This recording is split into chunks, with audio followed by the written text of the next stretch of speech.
All right. We are back. Let's continue from where we stopped. So let me share my screen.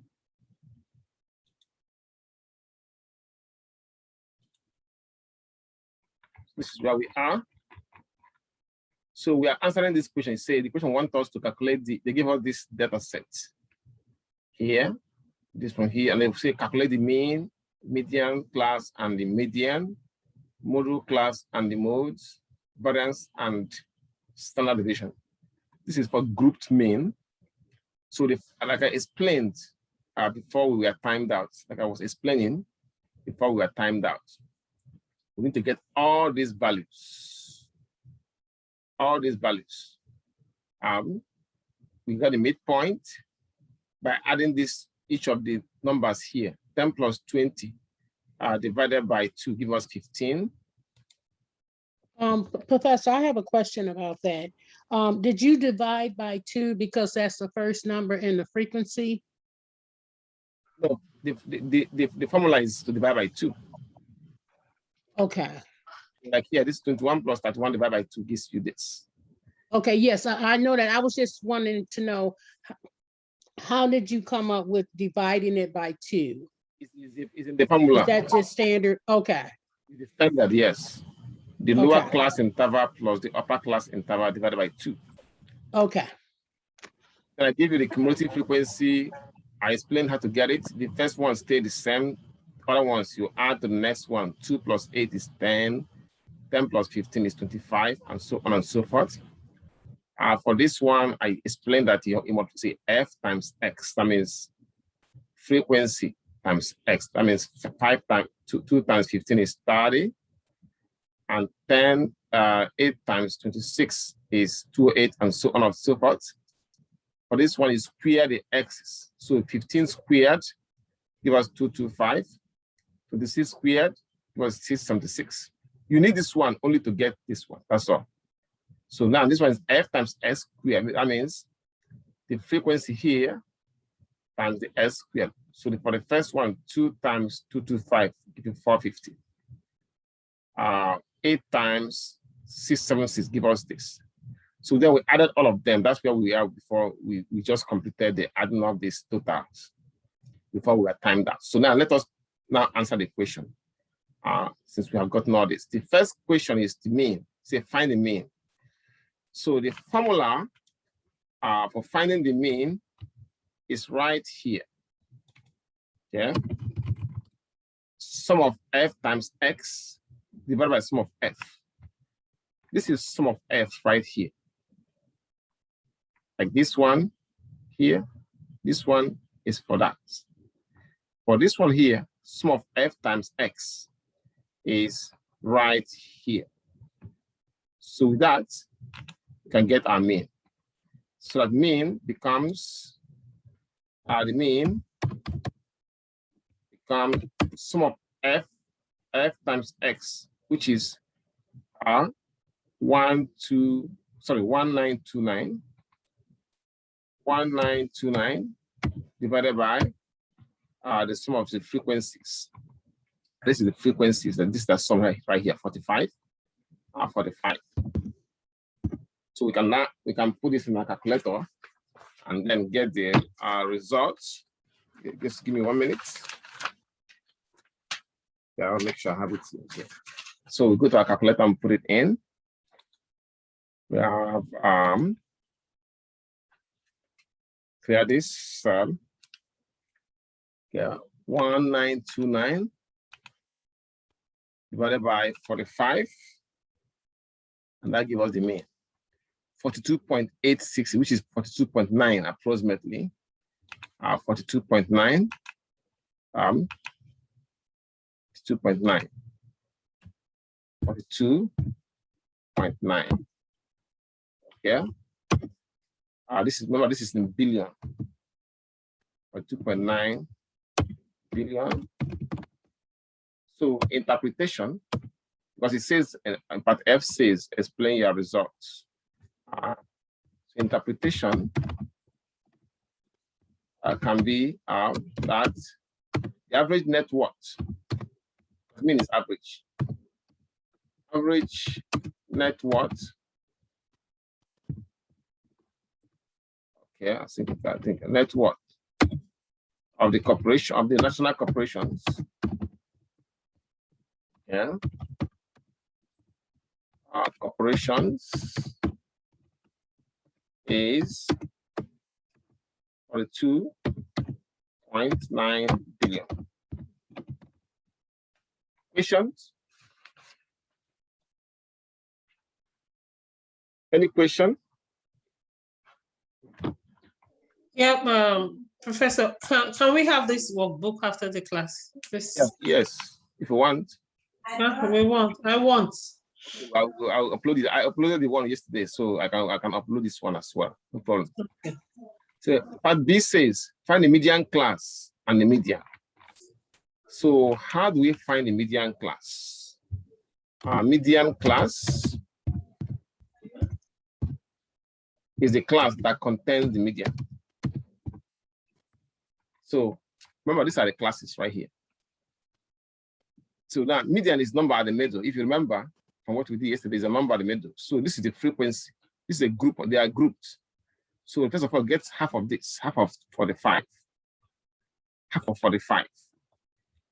So we have the 45. We'll start from here. 45, which is total frequency divided by 2. That will help us to locate the median class. 45 by 2. I'm gonna do it on the calculator. 45 by 2. Here, 45 divided by 2 is 22.5. So halfway is, remember the median is at the middle. So halfway in the middle is 22.5. 22.5. So 22.5. So that we can, with this, we can locate the median class. If you look at the cumulative frequency, this one is 2. Remember, in the cumulative frequency, you are adding to the next frequency is 2, 10, 25. 25 is where the median, somewhere around that place, because remember that halfway, we got halfway as 22.5. So 25 is the closest number there. So you follow it to the left. That will tell you that this class here is the median class. This is the median. This is where the median is located because it's closest to our answer. So it'd be 32 to 42. 32 to 42 is the median class. Question? Yeah, there's a question. How did you divide the 45 divide by 2? Remember, the median is a number at the middle, right? Okay, 45. So total is 45. Half of 45 is 22.5. Yeah, the 2 that you used to divide the 45, where did they come from? When you want to divide something into half, what do you divide with? Okay. I got it. Okay, so I have a question. So you divided 45 divided by 2 is 22.5. So how do we come up with the median being 32 to 42? No, that's not the median class. The median class. How did you come up with that? Okay, good. Now, it's a good question. Look at the cumulative frequency. Can you see it? Yes. So this is the number that is closest to 22.5. Am I right? Oh, okay. So we're looking at okay. So the 22.5 is the closest to the 25. So that's why it's that. So from there now, you can now trace the median class on the left side. Okay. All right. I got it. Thank you. Any other question? So now, remember the question say find the median class and the median. So we just found the median class. So to find the median, there are 2 ways you can find the median. Remember, I told you this is our estimate. They don't give the exact value, but they are very close estimate. There are 2 ways. You can either use the formula or use the Excuse me, Professor, I have a question. Mm-hmm. During the first class, when you talked about the median, you told us that we should rearrange from the smallest to the highest. Yes.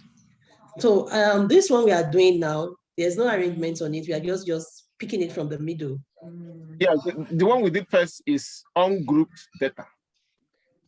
Okay. So that's why you have to arrange it and then pick from the middle. But this one is a group data. They are grouped.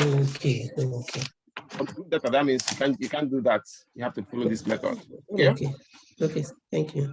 You're welcome. So now the median, there are two ways. Either you use the formula for the median, and this is the formula for the median. I will show you. Is you can use that one.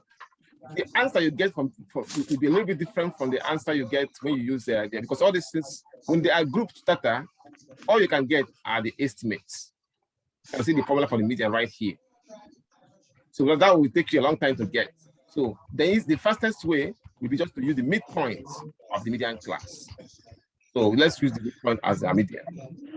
It won't work because of this, because of the fact that the median and the mode, especially the median, when it comes to data, because of the fact that they are only estimates. I will not ask you to find the median. I will only ask you to find the median class. Okay. So median, because midpoint. Excuse me, Professor, can someone mute their phone? It's a lot of Please, can you mute yourself, please? Can you mute yourself? Yeah. Now, so midpoint of the median class. So, and that means that our median is the median class right here, and the midpoint is 37, and that is our median right there. That is the closest estimate we can get as a median. 37 billion. So what does this mean? It means that half of the national corporations have a net worth of 37 billion or less, and the other half have a net worth of 37 billion or more. Questions? Yes. Where did 37 billion come from? Please, can you repeat the interpretation for the median? Yeah, well, let's do one at a time. So median is the midpoint of the median class. We found the median class, which is right here. Right. I think I wrote it. Median class is 32 to 42 years, right here. And this is the midpoint. See the midpoint, which is 37. So. Oh, okay. So that's okay. All right, I got you. Thank you. Welcome. Now, somebody say I should repeat the interpretation, right? Yes. It means that, okay, let me write it down since you want interpretation of this. Half of the national corporations have net worth of 7 billion or less. Or less. And the other half, somebody's about to come in. Okay. Other half has net worth. What is it? Net worth of 37 billion or more. Now, for journalists, they will say, okay, at most, they say, they might say half of the national corporations have a net worth of at most 37 billion, depending on what you want to say. If you want to say that they are not big enough, you can say at most 37 billion. But if the journalists want to say, oh, that they have their net worth of those corporations are very high, you can say half of them have a net worth of at least 37 billion. See, this is how you can manipulate statistics. So when you see all these politicians talking and giving their reasons for taking different positions, you see that you hardly see one of them who is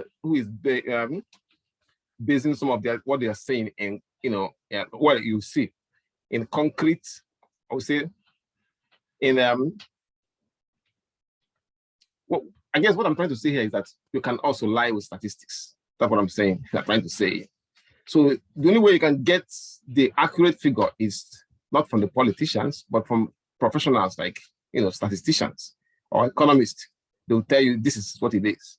Then it's up to you and to tweak it the way you want. But this is what we told you. Anyway, any other question for me? Okay, excellent. Now let's answer the next question we have. We say, what is find the modal class and the mode? Okay, the modal class, if you remember, the mode is the number, the value with the highest frequency. Am I right? Okay, let's find the modal class. So that means modal class will be the class that will contain the mode. So the class with the highest frequency, this is their frequency right here. And this is our highest frequency, 15. And the class with the highest frequency is this one here. So the modal class is 32 to 42. 32 to 42. Now, note that the modal class and the median class, they are not always the same. This one is just a coincidence, okay? So that means our mode, there is also a formula for mode. But like I told you, all these things are estimates. So it's better you are better off using the midpoint. So mode becomes midpoint of the modal class, which is at 7 billion. Okay, at 7 billion. Now, if you use a formula for this, you might get a number, an answer that is a little bit, that would be different from this one, but though it will be close, but it's different, just like in the median. Why? Because, like I said, all these things are estimates. Whenever they are group data, they are estimates.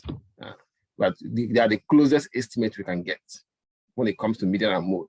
And because of this, I'm going to ask you only to find the median class when they are group data. If they are on group data, I will say find the median. But for group data, I will only ask you for the median class or for the modal class. So according to this answer here, it means that most of the national corporations have a net worth of 37 billion. Question on this? Excellent, no question, good. Now, our next question now will become to find the variance, okay? To find the variance, we need this formula here. Sample variance, see? So the formula for variance will be this, and that is, we get them from this table. Now let me explain one by one. This one here, you can see it from here. The total is 92031. That would be for this one here. So I'm gonna put it in so we can have it.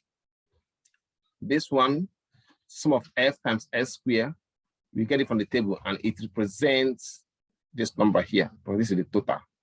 So I'm gonna take you to the other workbook so we can put it in. So we have that the okay, let's put it in. So that we have the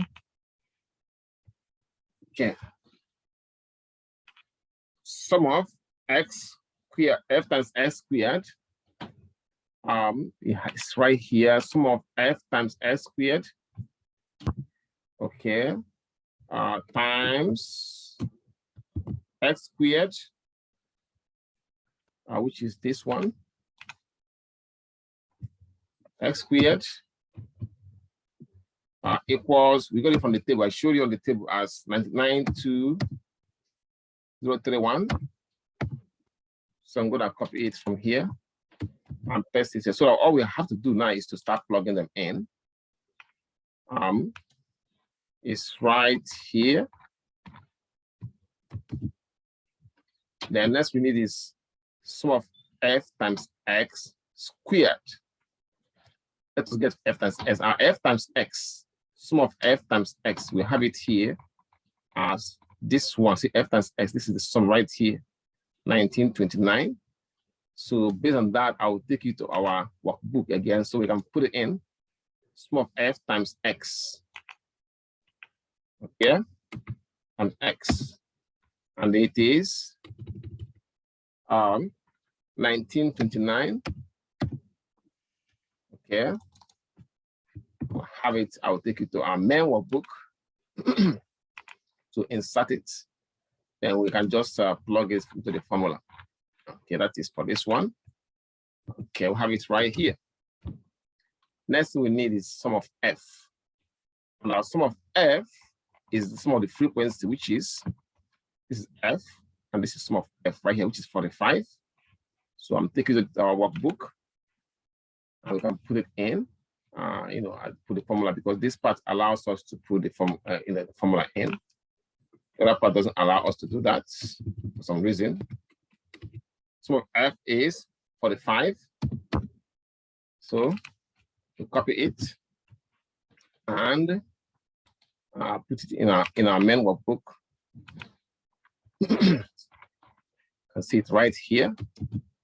So now we have all of that. All we need to do now is to plug it into this formula, and we get our the variance. So let's do it. So plug all this into this formula. So go to our calculator. We have it in this form. Okay.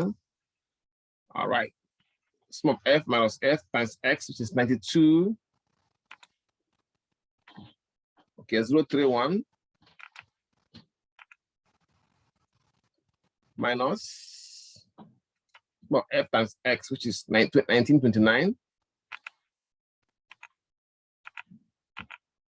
Okay, squared divided by 45, which is sum of x. So sum of f, 45. Okay. Okay, I'll close it. Why there's two of them divided by my mistake. Divided by f minus sum of f minus 1. I mean 45 minus 1. 1. Which is 212.3. So let me put this in the formula form and then paste it in for you guys. So what we have here becomes okay, we got this. Okay, I got 92,031 minus, okay, I'll have 1929, okay, squared, okay, divided by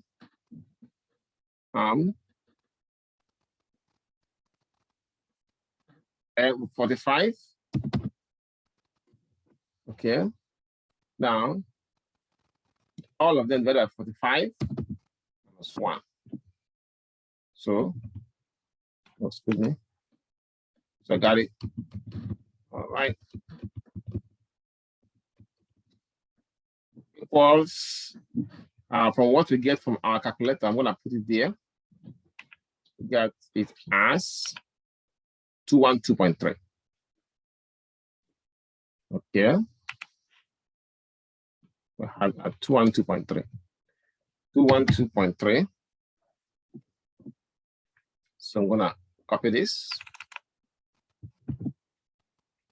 Okay, I'll call it variance so that to look like a variance.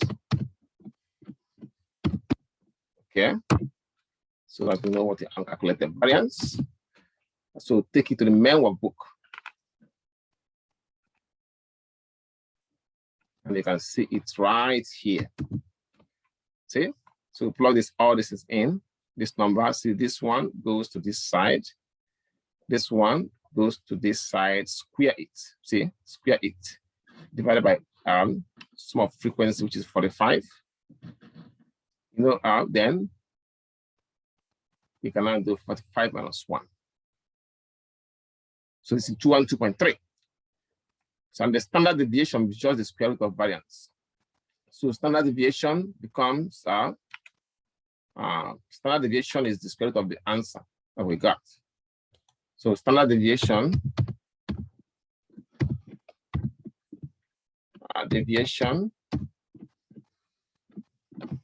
equals to the square root of variance.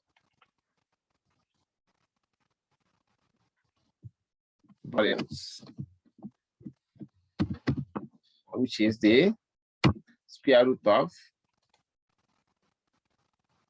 212.3. And that gives us the standard deviation. So we can now calculate this from the calculator. Standard deviation is 212.3. So we got it right here. Square root of 212. 14.5705, I mean 14.5, which is 14.5. Okay. Professor, can we say it's 14.6? Let me go back and make sure, see. Look at it again. Say 14.6. Yes, I ran the it's 14.6 actually. 14.6. 14.6. So we can copy this and then put it into our main workbook, and then we answer all the questions in that section. Okay. Any question on this? Questions? So we can normally I don't require students to interpret the standard deviation. Otherwise, I can say that it is a high value, it's high. So this can get our attention. The high value for this, it means that there is a wide variation between the annual the net worth of this corporation. The variation is high because the standard deviation is high. That's the best way to, that's one of the ways to interpret it. Question on this? No question? Excellent. Please, can you come again with the interpretation? Yeah, okay. Write it down. I usually don't require it, but I can write it down. Interpretation. The high standard deviation of 14.6 indicates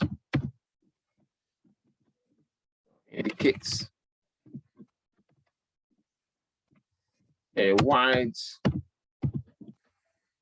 or you can indicate that the variation in the net worth of the national corporations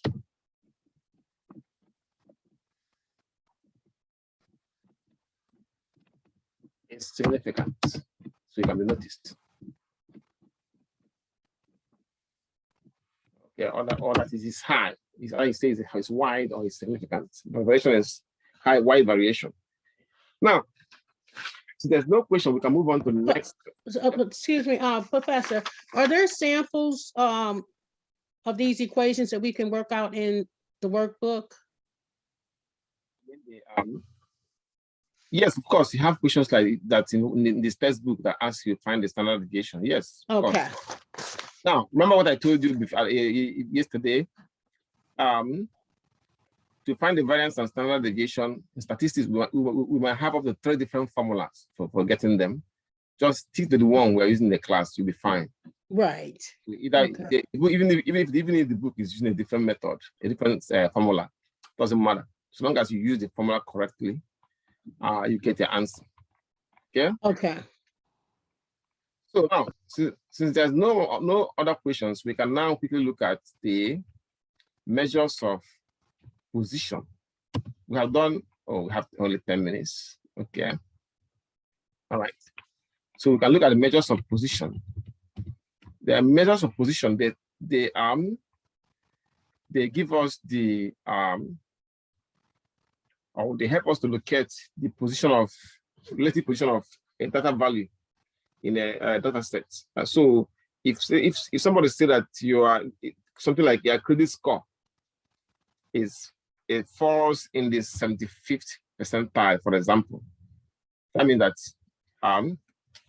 Their credit score is better than 75% of all Americans, you know. And that is an example of how to use some of these measures, like percentile. Percentile, the one I just gave you, is an example of how to use percentile. So if you say that your credit score or even exam grade, your grades in a maybe a certification exam, yes, your grade fall within the 80th percentile. That means that your performance is better than 80% of all the people who took the exams. So now, these measures of position, we have the four. Actually, we'll be more interested in the three of them because this one, decile. Once you get the quartile, you can get decile, percentile. Actually, they're all related. Decile is the dividing the data set into 10. You know, so the one decile, the first decile is equivalent to I'll call it the 10th percentile or something like that, you know. So that's why we're not worried about decile. Once you get the percentile, you can get the decile. Now, first of all, the first one is the standard score, percentile. We have deciles, we have quartiles, but we more focus on the standard score or the percentile, and then the quartile. And like I said, the first decile, D10, is equivalent to the 10th percentile. D20 is equivalent to 20th percentile. So we don't have to waste our time doing deciles. Besides, percentiles and quartiles and standard score are the ones that more people that are used most often in describing data. So the standard score is the easiest among this group to calculate. So usually what it tells us the number of standard deviations that the data value X falls from the mean. In order not to waste your time here, because we have only 7 minutes, we'll not be able to finish, or I think we can finish standard score on this one. Yeah. To get the standard score, the formula is the value minus mean divided by standard deviation. That's basically what it is. So let's see. Now, let's look at one example. It says here, the average number of vacation days of countries has a mean of 29.4 and a standard deviation of 8.6. Find the z-score for the average number of vacation days in each of these countries. Canada, 26 days, Italy, 42 days, and USA, 13 days. So remember, the formula is X minus mean divided by standard deviation. So the first one is for Canada. Let's do Canada. The solution for Canada, I'm going to bring this down so we can have enough room. Okay. For Canada, you say 26 days. Remember that the mean here, they tell us that the mean is, according to the equation, is 29.4. And the standard deviation, according to this equation, is 8.6. So we have it as, okay, 8.6. So that's the mean and standard. So we use these values for all of them. Now for Canada, it's 26 days. So for Canada,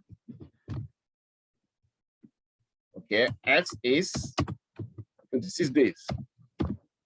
So that's the z-score become z s minus mean over standard deviation. That means z, okay, z equals our X is for Canada is 26.